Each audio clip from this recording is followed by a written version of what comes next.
જય શ્રી કૃષ્ણ, જય માતાજી. સ્વાગત છે તમારું અમારા નવા વ્લોગમાં. હે ક્યાં છે? હે તારી જેવો છે કે બા ને પૂર્વા કાનુડો જોઈ છે? બા વાસણ ઉટકીને વજા હે તો પૂર્વા ને બધા તો નાઈ ધોઈને અત્યારમાં કાનુડો જોવા બેહી ગઈ છે. એટલે હવે તો જોવા હે ઘડીક બેહી છે, રમશે. અને કાલે એક જોતા ખુશી હતી વરસાદ આવ્યો એની, ને એક જોતા તોફાન આવ્યો એનું થોડુંક સંકટ હતું. તો આજે એ સંકટ ટળી ગયું છે ને સવારે મસ્ત થોડોક તડકો નીકળ્યો હતો, થોડોક પવન નીકળ્યો છે, એટલે મસ્ત બધું વાહરવા મળ્યું છે. જે કાલ ધડબડાટી વરસાદને લીધે ભીનું પાણી કરી દીધું એ બધું કોરું થઈ ગયું છે. ને આપણી ગાયો છે બધી મસ્ત બેહી ગઈ છે. જો લક્ષ્મી કેટલી બગડી છે, કારણ કે કાલના વરસાદને ઢાળ્યું આખું ભીનું છૂથું, એના લીધે કોબામાં એટલો બધો વાંધો ન આવે, પણ કાસા ઢાળિયામાં ગાયું બગડે વધારે. પછી આપણી મોટી ગાય છે જે ગાંડી કહી છે, એ બહુ ચોખ્ખી ગાય છે, એ ક્યારેય બગડે ઓછી. અને મઘાના વરસાદનું પાણીમાંથી જેટલું ભરાય એટલું મેં સ્ટોક કરી લીધો છે. આ તો નેવેથી ધાર પડેલી છે એ પાણી છે, બીજું પણ ઉપર ધાબાની ઉપર વાસણ મૂક્યા હતા કે જે ડાયરેક્ટ વરસાદનું પાણી આપણા વાસણમાં પડે, એ પણ મેં સ્ટોક કરી લીધો છે. તો આપણી ઓલી ગૌશાળામાં બધી ગાયો બેઠી છે ને આ ગૌશાળામાં તે વાહિંદા પાણી ખાવા પીવાનું બધું થઈ ગયું છે ને બધી મસ્ત જો શાંતિથી પોતપોતાની રીતે બેસી ગઈ છે. કોઈ આમ બેઠી, કોઈ તેમ બેઠી.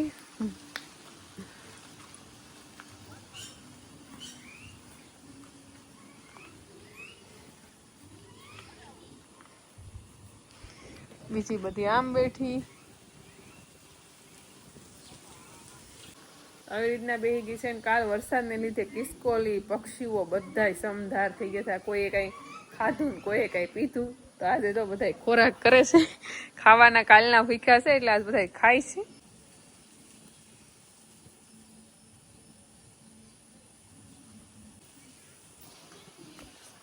તો બધા આજ ખાવાની શોધખોળ કરે છે, કિસકોલિયું પક્ષીઓ.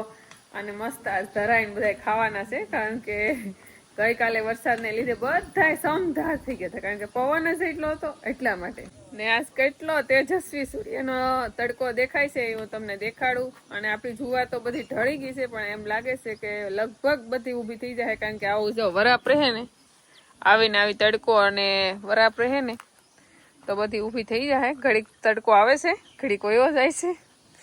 તો ઓલી બાજુ જે નાની નાની હતી તો ઊભી થવા મળી છે. આ મોટી જુવાર છે એટલે આ ને ઊભી થતા બહુ વાર લાગશે. બાકી આવું છે આપણી ગૌશાળામાં બધું. જે આપણે બુલેટ નેપિયર હતું એ બધું ઢળી ગયું હતું, તો એ તો બધું એક દિવસની અંદર ઊભું થઈ ગયું છે, વાંધો નથી આવ્યો. વાંધો જુવારને છે, પણ જોઈ છે શું થાય. તો આપણી આવી ગૌશાળામાં આવું કંઈક છે. અને કાલે આટલો બધો વરસાદ હતો ને આવી થોડીક નુકસાની બધી થઈ છે, પણ કાંઈ વાંધો નહીં. કહેવાય ને વરહે કાળ ન પડે, વરસશે અને કૂવામાં પાણી થશે તો ફરી પાછું આપણે વાવી અને ગાયો માટે ઘાસચારો ઉગાડી શકશું. પરંતુ જો પાણી જ ન હોય તો આખો વરસ આપણે શું કરવું?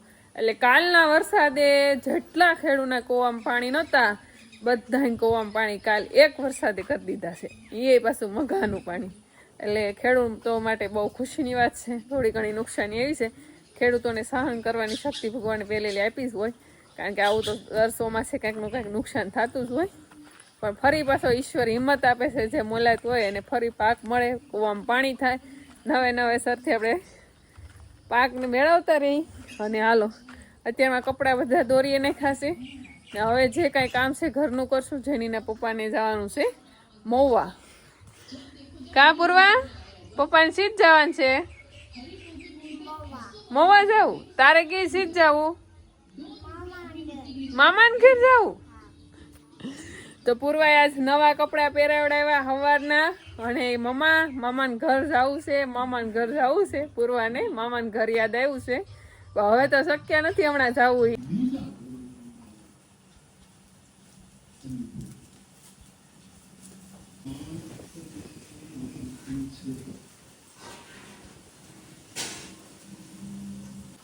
બપોરના 2 વાગી ગયા છે અને સુભદ્રા ને રાધાની મસ્તી અને ગલુ અને તપસ્વીની મસ્તી એટલી મસ્ત અત્યારમાં હાલે છે.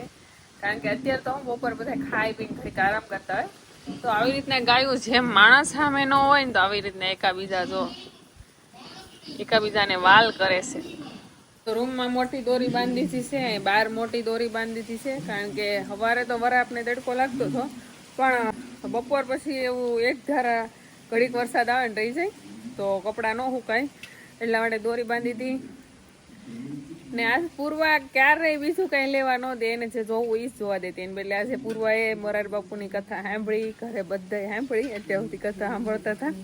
બસ ખાઈ પી ને કપડાનો ઢગલો પડ્યો છે, ધોવાઈ ગયેલો.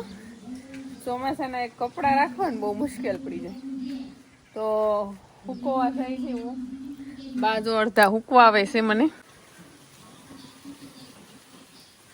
અને અહીંયા જુઓ ગલું ખાવતો જ નથી, ઝપસવી પહેલી ગલુને એટલે વાલ કરે છે, ઝપસવી જાતો જ નથી. અને સવાર માઇન્ડ થોડું કોરું છું તે ગમ્યું નહીં, તે અત્યારે પાછું ભીનું થઈ ગયું વરસાદ આવીને.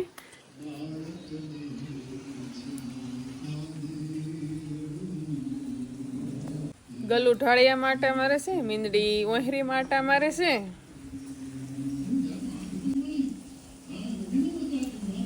માણસ જ બપોરની ટાણીમાં આરામ નહીં કરતો હોય, પશુ પક્ષી બધા આરામ કરે. કબૂતરા સવારે કેટલા સણ આવ્યા હતા, અત્યારે બધા બેસી ગયા, વયા ગયા, તાર ઉપર બેસી ગયા છે, દેખાય નહીં અહીંથી. અને ગાયો પણ મસ્ત બધી ખાઈને બેસી ગઈ છે. હવે આપણે કપડાં જલ્દી સૂકવી દઈ, પછી ઘડીક પોરો ખાઈ લઈ, ત્યાં જેની ઈશ્વીને આવવાનો ટાઈમ થઈ જાય. ઢાળિયું જુઓ,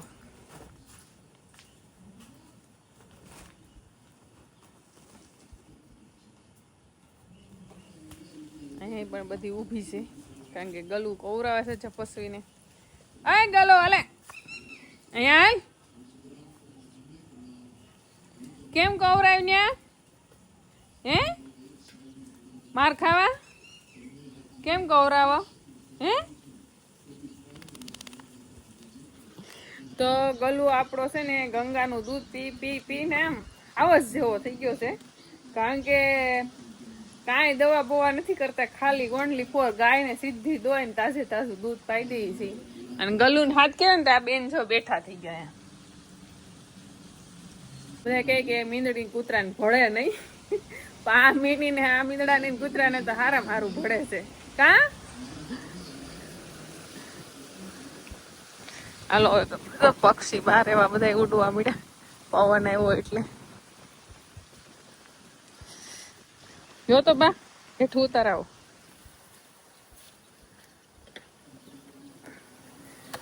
બા હુકવા નથી, ખાલી ટીંગાડી દે, પછી નીતરી જાય ને તો રૂમમાં હુકવી દેવું, એટલે નીતરી જાય કપડા.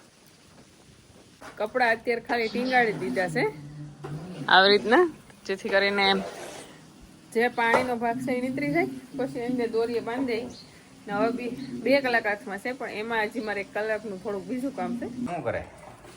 આજનો સમય થઈ ગયો, ગાયોનું ટાણું તો થઈ ગયું છે, પણ હું આવું હો. એક ઓલે 12 હાથના તોરણ છે ને મોતીના, મને થોડુંક આવું માનશું. લેસ પટ્ટી કરી હતી ને તો મેં તો આવું તોરણ બનાવવું છે એમ, તો લેસ તો લગાડી દીધી, તો આવી રીતના બનાવી દીધું છે તોરણ. હવે આની વચ્ચે લગાડવાની છે પબડી, તો એ તમારે લાવી દેવી પડશે મોવાર.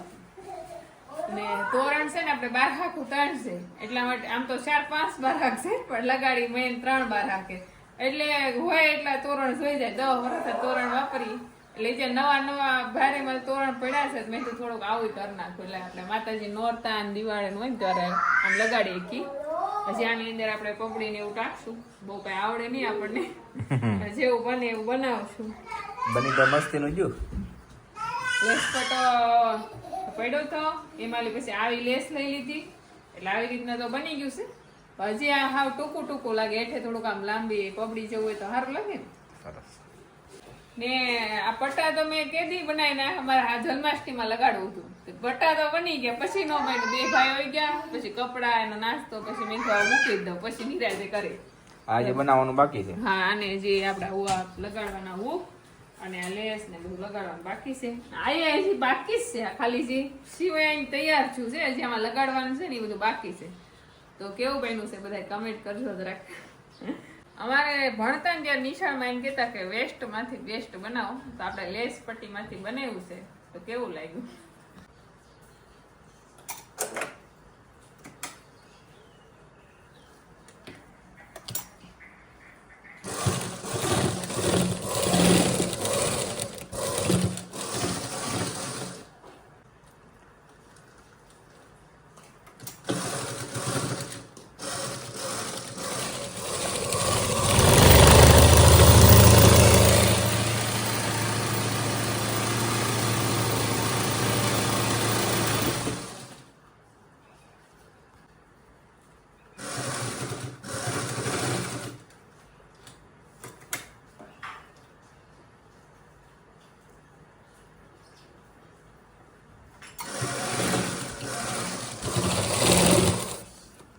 તો આવો વરસાદ જોયો છે કોઈ?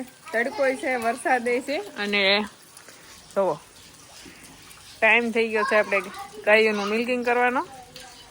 મારે જવાનું છે, જેની પપ્પાની તો બેસી ગયા છે ને કપડાં આપણા થોડાક આમ નીતરા થાય ત્યાં ફરી પાછા પલ્લી ગયા. થોડીક વાર એટલા માટે મૂક્યા હતા કે પાણી બધું નીતરી જાય ને તો પછી ઓસરીમ લઈ લઈ. ત્યાં તો વરસાદે પલાવી દીધા. હા મેડમ જો આવીને લેસન કરવા બેસી ગયા છે. શેનું લેસન છે? અત્યારે આ એટલી ઓલી છે ને, આવતા વેદ તરત લેસન પતાવી દે, પછી બેન ને ટીવી જોયું હોય એટલે સાંજે ને ટીવી જોયું એટલે લેસન ન કરે. ને આપડી જો ગોરીનું મિલ્કિંગ થઈ ગયું છે. જો બધી વરસાદ શરૂ છે ને આને જો લેસન નથી તારે કઈ? કેમ? ગુંદર હશે તો જ લેસન થાય. હા તારે ટીચર એના ટીચર વિડીયો જોશે તો તારો વારો વળદે. જેની તું હું કેતી હતી એમ કે હું કહી દીધું?